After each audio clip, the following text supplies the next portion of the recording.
जय हिंद साथियों, good morning. मैं आपका दोस्त अनुष्ट बिलास जैन स्वागत करता हूं आप सबका एसएलएच अकेडमी पर डेली करंट अफेयर्स की क्लास में आप सबका स्वागत है। देवियों और सज्जनों, मेरा आप सबसे विनम्र अनुरोध है कि आप सब वीडियो को अंत तक बिना स्किप किए पूरा मन लगाकर देखें और अगर आपको वीडियो पसंद आए तो प्लीज वीडियो को लाइक करें, कमेंट करें, शेयर करें और चैनल को सब्सक्राइब करना बिल्कुल भी ना भूलें। साथ ही बेल आइकन प्रेस कर लें जिससे हमारी लेटेस्ट नोटिफिकेशन आपको तुरंत मिलती जाए। और दोस्तों याद रखें, आप अपना फीडबैक कमेंट बॉक्स में ही दें कि आपको वीडियो कैसी लगी। अब आपका ज्यादा समय ना लेते हुए देखते हैं आज का पहला प्रश्न। आज का पहला प्रश्न है, केंद्रीय मंत्रिमंडल ने स्वास्थ्य अनुसंधान क्षेत्र में भारत और किस देश के बीच हुए समझौते ज्ञापन को मंजूरी दे दी है? आपके ऑप्शंस हैं ए चीन, बी अमेरिका, सी ऑस्ट्रेलिया और डी नेपाल। तो दोस्तों याद रखें, केंद्रीय मंत्रिमंडल ने स्वास्थ्य अनुसंधान क्षेत्र में भारत और नेपाल के बीच हुए समझौता ज्ञापन को मंजूरी दे दी है दोस्तों, जिसका उद्देश्य सीमा पार स्वास्थ्य मुद्दों, आयुर्वेद, पारंपरिक औषधि एवं चिकित्सा पादपों, जलवायु परिवर्तन एवं स्वास्थ्य, गैर संचारी रोगों, मानसिक स्वास्थ्य से संबंधित सर्वश्रेष्ठ पद्धतियों जैसे पारस्परिक हित के संयुक्त अनुसंधान कार्यकल्पों पर सहयोग करना है। तो दोस्तों यह हर तरह से स्वास्थ्य से जुड़ी सुविधाओं में एक दूसरे की मदद करेंगे नेपाल के और भारत के लोग, और इसके लिए किया गया है समझौता। नजर डालेंगे नेपाल की तरफ, तो नेपाल की राजधानी काठमांडू है तथा नेपाल की मुद्रा रुपया है, नेपाली रुपया। नेपाल के राष्ट्रपति वर्तमान में विद्यादेवी भंडारी तथा प्रधानमंत्री खड़ग प्रसाद शर्मा ओली हैं। दोस्तों नेपाल से अगर भारतीय राज्य जो सीमा साझा करते हैं उनको देखें तो उत्तराखंड, उत्तर प्रदेश, सिक्किम, पश्चिम बंगाल और बिहार। दोस्तों फिर से बोलूंगा, उत्तराखंड, उत्तर प्रदेश, सिक्किम, पश्चिम बंगाल और बिहार ऐसे राज्य हैं, भारतीय राज्य हैं जो नेपाल से अपनी सीमा साझा करते हैं। आपको याद रखना है। देखते हैं आज का अगला प्रश्न। आज का अगला प्रश्न है, हाल ही में विश्व स्वास्थ्य संगठन द्वारा किस एशियाई देश को मलेरिया मुक्त घोषित किया गया? आपके ऑप्शंस हैं ए चीन, बी अमेरिका, सी ऑस्ट्रेलिया और डी नेपाल। तो दोस्तों याद रखें, हाल ही में विश्व स्वास्थ्य संगठन द्वारा चीन को, जो कि एशियाई देश है, को मलेरिया मुक्त घोषित किया गया है। दोस्तों चीन 2016 में श्रीलंका के बाद यह टैग पाने वाला एशिया प्रशांत क्षेत्र का केवल दूसरा देश है। तो दोस्तों एशिया प्रशांत क्षेत्र का पहला देश कौन है? श्रीलंका, जिसे 2016 में मलेरिया मुक्त घोषित किया गया था। और दूसरा देश कौन है? चीन, तो जिसे 2021 में मलेरिया मुक्त घोषित किया है। किसने? WHO यानी विश्व स्वास्थ्य संगठन ने। दोस्तों चीन ने लगातार 4 वर्षों तक शून्य स्वदेशी मलेरिया के मामले दर्ज किए हैं। 1940 के दशक में चीन में अनुमानित 30 मिलियन मामले और प्रति वर्ष 3 लाख मौतें हुई। दोस्तों याद रखें, मलेरिया के मामले में अगर 1940 के दशक में देखें तो चीन में 30 मिलियन मामले थे और लगभग 3 लाख मौतें हुई थी। अब नजर डालेंगे हम चीन की तरफ, तो चीन के राष्ट्रपति शी जिनपिंग तथा प्रधानमंत्री ली काचियांग हैं। चीन की मुद्रा बीजिंग तथा चीन की राजधानी बीजिंग तथा मुद्रा रेनमिनवी या युआन है। और अगर चीन से सीमा साझा करने वाले राज्य देखें हम, तो पूर्व से पश्चिम की तरफ देखें तो अरुणाचल प्रदेश, सिक्किम, उत्तराखंड, हिमाचल प्रदेश और लद्दाख। याद रखें दोस्तों, पहले जम्मू कश्मीर आता था, लेकिन जब से जम्मू कश्मीर और लद्दाख का विभाजन हुआ है तो अब जम्मू कश्मीर की सीमा चीन से टच नहीं करती है, लद्दाख की टच करती है। तो लद्दाख, हिमाचल प्रदेश, उत्तराखंड, सिक्किम और अरुणाचल प्रदेश 4 राज्य केंद्र शासित प्रदेश ऐसे हैं जिसकी सीमा चीन से टच करती है। देखते हैं दोस्तों आज का अगला प्रश्न। आज का अगला प्रश्न है, वर्ल्ड यूएफओ डे हर साल किस तिथि को मनाया जाता है? आपके ऑप्शन है ए 1 जुलाई, बी 2 जुलाई, सी 3 जुलाई और डी 4 जुलाई। तो दोस्तों याद रखें, वर्ल्ड यूएफओ डे हर साल 2 जुलाई को मनाया जाता है। दोस्तों यूएफओ का मतलब अनआइडेंटिफाइड फ्लाइंग ऑब्जेक्ट्स, यानी कि अज्ञात उड़ने वाली चीज है। दोस्तों यूएफओ से हमारे मन में मतलब सबसे पहला यही उड़न तस्तरी जैसी चीजें आती हैं। यूएफओ सुनते साथ दिमाग में, और हमारे दिमाग में आता है एलियंस। तो इसे उड़न तस्तरी भी कहा जाता है और ये वस्तुएं किसी न किसी तरह एलियन के जीवन रूपों से संबंधित हैं। वर्ल्ड यूएफओ डे ऑर्गेनाइजेशन ने वर्ष 2001 में सभी यूएफओ उत्साही लोगों के लिए इस दिन को मनाने का फैसला किया था। तो दोस्तों इसकी शुरुआत कब से हुई? 2001 से वर्ल्ड यूएफओ डे की। बहुत अच्छे से याद रखें। देखते हैं आज का अगला प्रश्न। आज का अगला प्रश्न है, भारतीय वायुसेना के नए उप प्रमुख के रूप में निम्न में से किसे नियुक्त किया गया है? आपके ऑप्शन हैं ए राहुल अग्निहोत्री, बी विवेक राम चौधरी, सी राकेश सचदेवा और डी अनिल कुमार सिंह। दोस्तों याद रखें, भारतीय वायुसेना के नए उप प्रमुख के रूप में विवेक राम चौधरी को हाल ही में नियुक्त किया गया है। उन्होंने एयर मार्शल हरजीत सिंह अरोड़ा की जगह ली। तो दोस्तों विवेक राम चौधरी ने किसकी? एयर मार्शल हरजीत सिंह अरोड़ा की जगह ली है। इससे पहले उन्हें वायुसेना के मुख्यालय पर गार्ड ऑफ ऑनर्स दिया गया था। अभी एक एयर मार्शल चौधरी वायुसेना की पश्चिमी वायु कमान के कमांडर इन चीफ के रूप में कार्यरत थे। इस कमान के पास संवेदनशील लद्दाख क्षेत्र के साथ साथ उत्तर भारत के अन्य हिस्सों में देश के वायु क्षेत्र की सुरक्षा की जिम्मेदारी है। नजर डालेंगे दोस्तों भारतीय वायुसेना की तरफ, तो भारतीय वायुसेना का मुख्यालय नई दिल्ली में स्थित है। इसकी स्थापना 8 अक्टूबर 1932 को हुई थी तथा अभी वर्तमान में एयर चीफ मार्शल या वायुसेना प्रमुख कौन है? तो वायुसेना प्रमुख राकेश कुमार सिंह भदौरिया। याद रखें दोस्तों, भारतीय वायुसेना के नए उप प्रमुख कौन नियुक्त हुए हैं? तो विवेक राम चौधरी हुए हैं। इन्होंने हरजीत सिंह अरोड़ा की जगह ली है। देखते हैं आज का अगला प्रश्न है, निम्न में से कौन से देश की क्रिकेट टीम भारत को पीछे छोड़कर सबसे ज्यादा वनडे मैच 428 हारने वाली दुनिया की पहली टीम बन गई है? आपके ऑप्शन है ए श्रीलंका, बी इंग्लैंड, सी पाकिस्तान और डी ऑस्ट्रेलिया।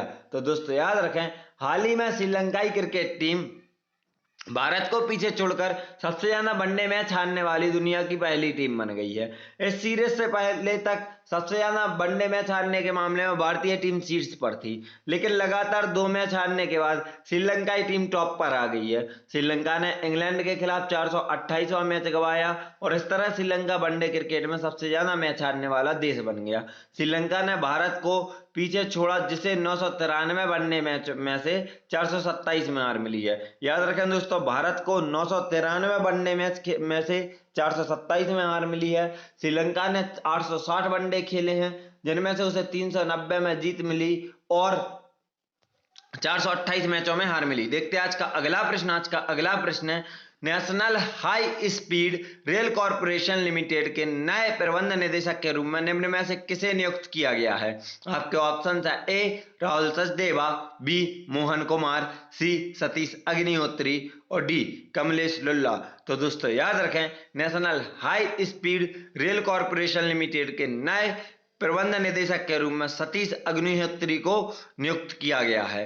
दोस्तों सतीश अग्निहोत्री को 3 साल के लिए यह जिम्मेदारी सौंपी गई है। अग्निहोत्री वर्ष 1982 बैच के IRSI हैं और वे 2018 में रेल विकास निगम लिमिटेड के प्रमुख के रूप में रिटायर हुए थे। अहमदाबाद और मुंबई के बीच चलने वाली इस हाई स्पीड ट्रेन के प्रोजेक्ट में कई तरह की दिक्कतों के चलते कुछ सालों की देरी हो गई है।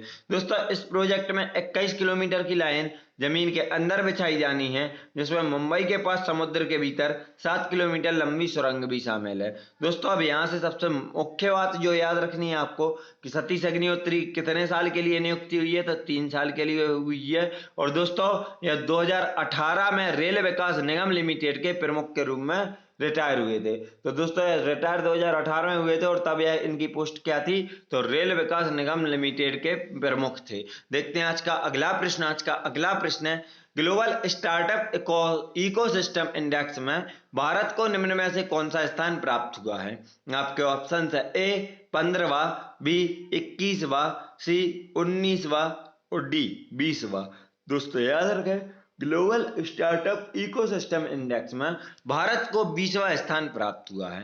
दोस्तों स्टार्टअप ब्लिंक द्वारा ग्लोबल स्टार्टअप इकोसिस्टम इंडेक्स 2021 में शीर्ष 100 देशों में भारत 20वें स्थान पर है। तो दोस्तों याद रखना है कि यह ग्लोबल स्टार्टअप इकोसिस्टम इंडेक्स कौन जारी करता है? तो स्टार्टअप ब्लिंक द्वारा जारी किया जाता है।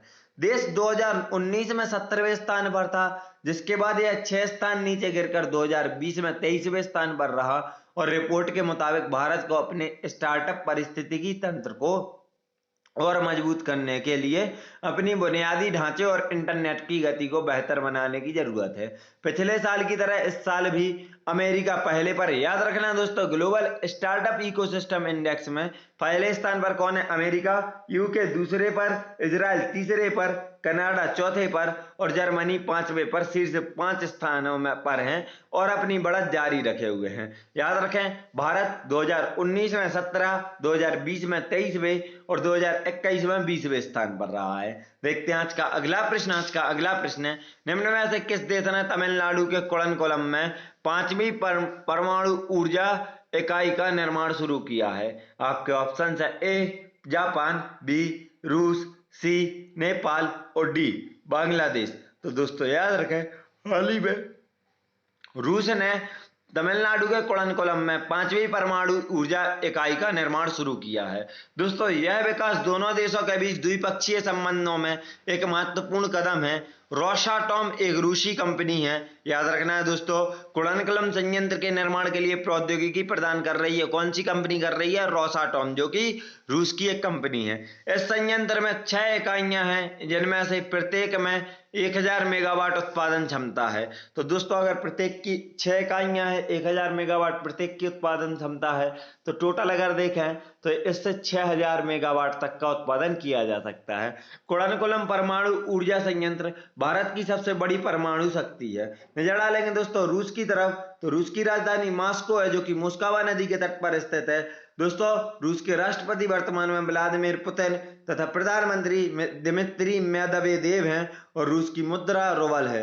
याद रखना दोस्तों, रूस विश्व का क्षेत्रफल के दृष्टिकोण से सर्वाधिक सबसे बड़ा देश है तथा यह 2 महाद्वीपों में यूरोप और एशिया में फैला हुआ है। देखते हैं आज का अगला प्रश्न। आज का अगला प्रश्न है, 3 जुलाई को विश्व भर में कौन सा दिवस मनाया जाता है? आपके ऑप्शन है A international tobacco free day, B international earth day, C international plastic bag free day और डी इंटरनेशनल स्पोर्ट्स डे। तो दोस्तों याद रखें, 3 जुलाई को विश्व भर में international plastic bag free day दिवस मनाया जाता है। यह दिवस प्लास्टिक से होने वाले नुकसान और इसके बढ़ते उपयोग को रोकने के लिए मनाया जाता है। प्रति वर्ष विश्व भर में वर्तमान में करीब 40,000 करोड़ प्लास्टिक की थैलियों को इस्तेमाल होता है। 3 जुलाई 2009 से पूरी दुनिया में international plastic bag free day मनाने की शुरुआत हुई थी। याद रखें दोस्तों, कब शुरुआत हुई है? 3 जुलाई 2009 से शुरुआत हुई है और प्रत्येक वर्ष कितने तारीख को मनाया जाता है? तो 3 जुलाई को मनाया जाता है, याद रखना है। देखते हैं आज का अगला प्रश्न। आज का अगला प्रश्न है, निम्न में से किस देश ने हाल ही में राइट टू रिपेयर कानून लागू कर दिया है? आपके ऑप्शन है ए जापान, बी चीन, सी अमेरिका और डी ब्रिटेन। तो दोस्तों याद रखें, हाल ही में ब्रिटेन देश ने हाल ही में राइट टू रिपेयर कानून लागू कर दिया है। इस कानून के तहत बिजली उपकरण बनाने वाले निर्माताओं को कानूनी रूप से उपभोक्ताओं को सामान के स्पेयर पार्ट्स उपलब्ध कराने होंगे। इस कानून को लाने का उद्देश्य है कि बिजली उत्पादों के इस्तेमाल में 10 साल का इजाफा हो और साथ में उन्हें इनको रिपेयर करके भी देना होगा। और इस कानून को नाम क्या दिया है? Right to repair. नजर डालेंगे ब्रिटेन की तरफ, तो ब्रिटेन की राजधानी लंदन है, ब्रिटेन के प्रधानमंत्री बोरिस जॉनसन है, ब्रिटेन की मुद्रा पाउंड स्टर्लिंग तथा रानी वर्तमान में एलिजाबेथ द्वितीय हैं। तो दोस्तों ब्रिटेन की रानी कौन है? एलिजाबेथ द्वितीय। लंदन राजधानी है लंदन, जो कि टेम्स नदी के तट पर स्थित है, याद रखना है। प्रधानमंत्री बोरिस जॉनसन और मुद्रा पाउंड स्टर्लिंग। वीडियो अभी हम समाप्त नहीं होती है दोस्तों, अभी हम करंट अफेयर्स के वन लाइनर और देखेंगे। तो आज के जो महत्वपूर्ण वन लाइनर है उनकी तरफ नजर डालें कि उड़िया कवि डॉक्टर राजेंद्र किशोर पांडा को कोवेम्बू राष्ट्रीय पुरस्कार 2020 से सम्मानित किया गया है। याद रखना है, कोवेम्पू राष्ट्रीय पुरस्कार 2020 से सम्मानित किसे किया गया है? तो डॉक्टर राजेंद्र किशोर पांडा को। और अगर इनकी भाषा पूछी जाए तो याद रखना उड़िया इनकी भाषा है। याद रखना है दोस्तों, किसको मिला है? डॉक्टर राजेंद्र प्रसाद पांडा को मिला है कोवेम्पू राष्ट्रीय पुरस्कार 2020 और इनकी भाषा क्या है? उड़िया। दूसरा वन लाइनर देखेंगे दोस्तों, केंद्रीय कैबिनेट ने हाल ही में 16 राज्यों के केंद्रों में ऑप्टिकल फाइबर नेटवर्क की सुविधा पहुंचाने के लिए भारत नेट परियोजना को मंजूरी दी है। दोस्तों आपको पूछा जाए अगर कि कैबिनेट ने 16 राज्यों में या गांवों में ऑप्टिकल फाइबर नेटवर्क सुविधा पहुंचाने के लिए कि कौन सी परियोजना शुरू की, तो आपको याद रखना है कि भारत नेट नाम से परियोजना की शुरुआत की है केंद्रीय कैबिनेट ने। देखते हैं आज का तीसरा वन लाइनर। तो पाकिस्तान के जैकोबाबाद में हाल ही में विश्व का सबसे अधिक तापमान लगभग 52 डिग्री सेल्सियस दर्ज किया गया है। तो दोस्तों याद रखें, विश्व का सबसे अधिक तापमान 52 डिग्री सेल्सियस कहाँ दर्ज किया गया है? तो जैकोबाबाद में, और वह भी जैकोबाबाद कहाँ के? पाकिस्तान में। केंद्रीय मंत्री प्रकाश जावड़ेकर ने हाल ही में परिजात का पौधा लगाकर वन महोत्सव 2021 की शुरुआत की है।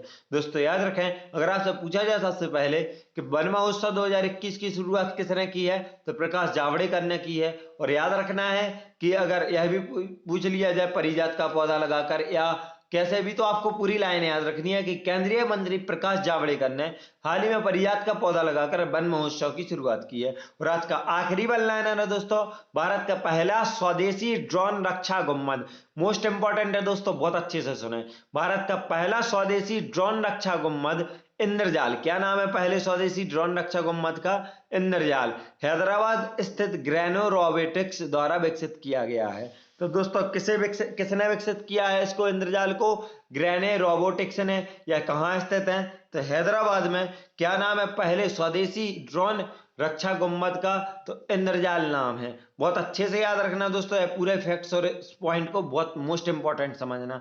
वीडियो हमारी यहीं समाप्त होती है। वीडियो को अंत तक देखने के लिए आप सभी का धन्यवाद। अगर आप सबको वीडियो पसंद आई है तो प्लीज वीडियो को लाइक करें, कमेंट करें, शेयर करें और चैनल को सब्सक्राइब करना बिल्कुल ही ना भूलें। साथ ही बेल आइकॉन प्रेस कर लें जिससे हमारी लेटेस्ट नोटिफिकेशन आपको तुरंत मिलती जाए। दोस्तों वीडियो को अंत तक देखने के लिए आप सभी का धन्यवाद। अगर आप हम सबसे social media like Facebook, Instagram, Telegram पर जुड़ना चाहते हैं तो डिस्क्रिप्शन बॉक्स से लिंक के द्वारा आप हमें फॉलो कर सकते हैं। और अगर आपको इस क्लास की पीडीएफ चाहिए तो आप हमारे टेलीग्राम चैनल SLH अकेडमी को ज्वाइन कर सकते हैं। वीडियो को अंत तक देखने के लिए एक बार फिर से धन्यवाद। जय हिंद, जय भारत, आपका दिन मंगलमय हो।